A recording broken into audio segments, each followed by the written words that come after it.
Russia और Ukraine के बीच में हो रहा युद्ध और ज्यादा अग्रेसिव हो गया है और अब कहा जा रहा है कि पुतिन के घर तक, व्लादिमीर पुतिन के घर तक पहुंच गया है यूक्रेन। और सिर्फ इतनी जानकारी नहीं है, बल्कि कहा यह भी जा रहा है कि 400 ड्रोन से मौत बरसाई है। यूक्रेन ने 400 ड्रोन से पुतिन के घर पर मौत बरसाई है। रूस के लिए आज ये कयामत की रात रही। ये जो बीती रात है वो कयामत की रात बताई जा रही है। रशिया और यूक्रेन के बीच जारी जंग के बीच शनिवार को कहा जा रहा है, सैटरडे को, कि कीव ने अब तक का सबसे बड़ा अटैक किया है। और इस बार ज़ेलेंस्की के भेजे हुए ड्रोन्स सीधे सीधे कहा जा रहा है कि रूसी राष्ट्रपति व्लादिमीर पुतिन के होम टाउन सेंट पीटर्सबर्ग तक पहुंच गए हैं।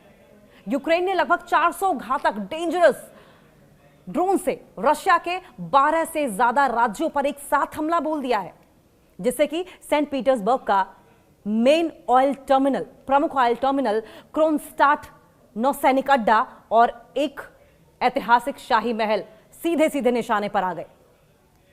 रशिया और यूक्रेन की इस खूनी जंग को 1592 दिन हो चुके हैं। काफी लंबा यह युद्ध खिंच चुका है, लेकिन दोनों पड़ोसियों की दुश्मनी खत्म होने का नाम नहीं ले रही है।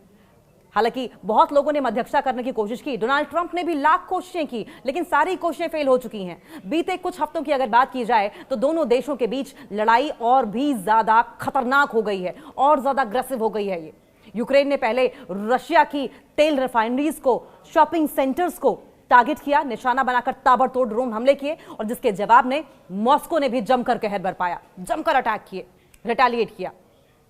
अब एक बार फिर से यूक्रेन ने पुतिन को इंस्टिगेट करने की कोशिश की है। एक बार फिर से ज़ेलेंस्की की ओर से व्लादिमीर पुतिन को उकसा दिया गया है और इस बार यूक्रेनी ड्रोन पुतिन के घर तक पहुंच गए हैं और ये बहुत तबाही मचा रहे हैं।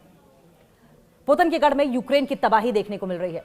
यूक्रेन ने सैटरडे को रशिया के खिलाफ अब तक का सबसे डेंजरस, सबसे घातक, सबसे बड़ा ड्रोन हमला बोलते हुए सीधे सीधे रूसी राष्ट्रपति व्लादिमीर पुतिन के होम टाउन यानी कि सेंट पीटर्सबर्ग को निशाना बनाया। रूसी एजेंसीज ने भी यह नहीं सोचा था कि युद्ध के मैदान से हजारों किलोमीटर दूर बैठा कोई शहर अचानक जंग का मुख्य सेंटर बन जाएगा।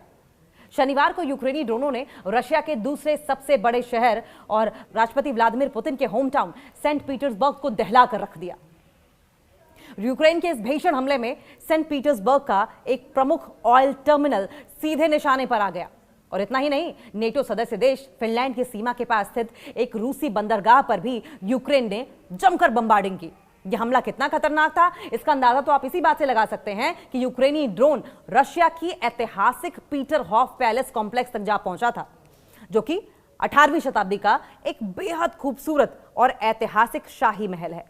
सेंट पीटर्सबर्ग के गवर्नर अलेक्जेंडर बेगलोव ने खुद इस बात को कबूल किया है कि ड्रोनों ने किरोव्स्क जिले में मौजूद ऑयल टर्मिनल पर भी अटैक किया।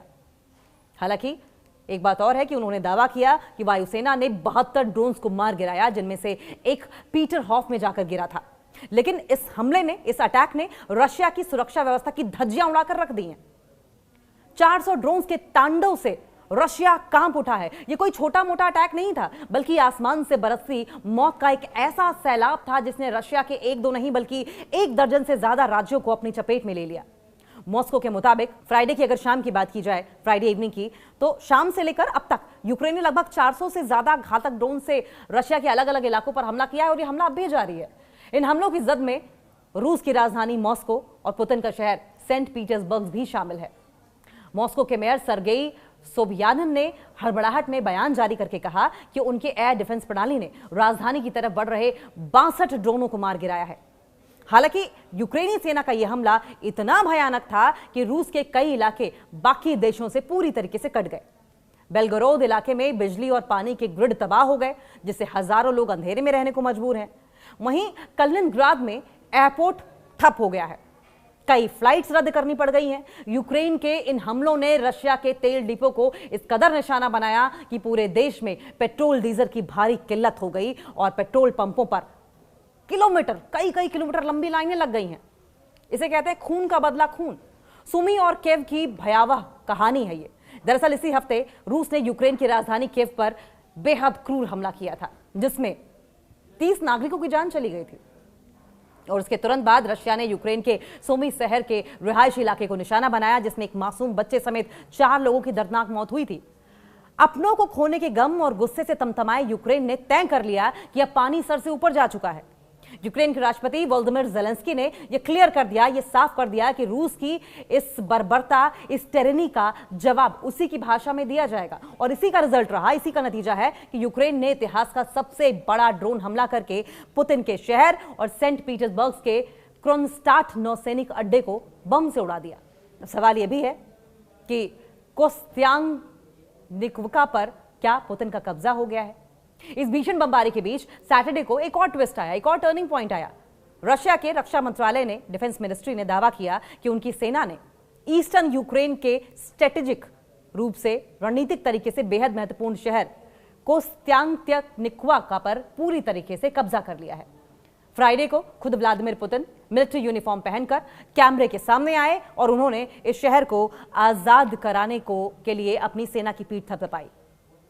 युद्ध से पहले शहर की आबादी करीब 78,000 थी और रूस महीने से इसे हथियाने की कोशिश कर रहा है, पहले महीने से ही।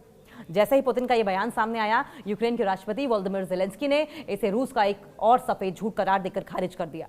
ज़ेलेंस्की ने सोशल मीडिया पर लिखा कि अगर वास्तव में यह शहर रूस के कब्जे में आ चुका है तो पुतिन को मुझ में या मुझसे आकर वहीं मिलने में कोई दिक्कत नहीं होनी चाहिए। वो वहां आए ताकि हम बैठकर इस जंग को खत्म करने का कोई रास्ता निकाल सके। यानी कि वोलोदिमीर ज़ेलेंस्की कह रहे हैं कि रशिया का कब्जा इस शहर पर नहीं है। यूक्रेन के सैन्य प्रवक्ता हैं, स्पोक्सपर्सन हैं सेना के, एंड्री कोवाल, उन्होंने भी ये क्लियर किया है कि यूक्रेनी जांबाज अपनी डिफेंस लाइनों पर डटे हुए हैं और शहर के अंदर घुसपैठ करने वाले रशियन सैनिकों से आमने सामने की खूनी जंग अब भी जारी है।